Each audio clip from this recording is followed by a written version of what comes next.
اللہ کا ذکر۔ ذکر کے معنی یاد کے ہیں۔ اللہ کے ذکر کا مطلب ہے اللہ کی یاد۔ یہ یاد کوئی مصنوعی چیز نہیں، وہ اللہ کی معرفت کا لازمی اور قدرتی نتیجہ ہے۔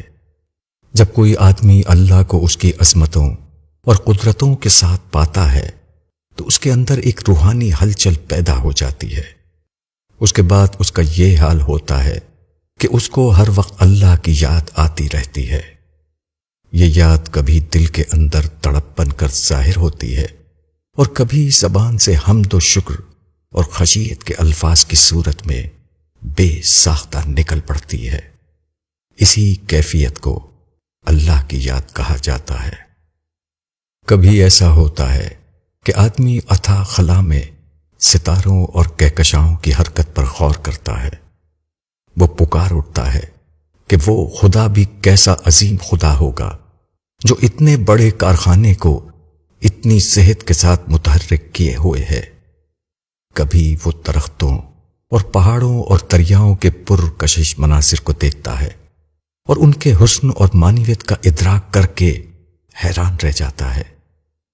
آدمی کو اس کے گرد و پیش کی چیزیں بار بار اللہ کی طرف متوجہ کرتی ہیں، اس کے اندر اللہ کی یاد کو جگاتی رہتی ہیں۔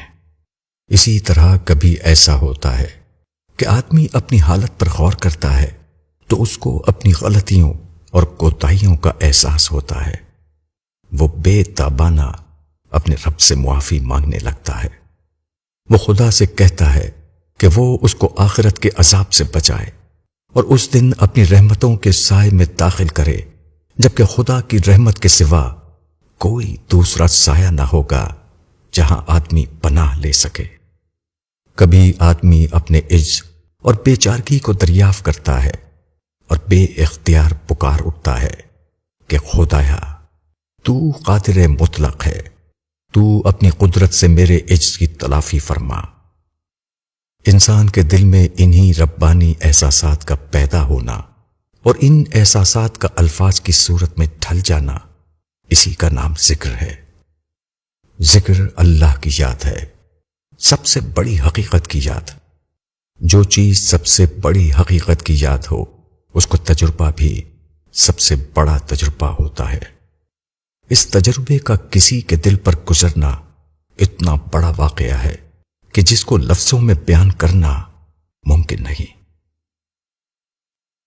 مولانا وحید الدین خان۔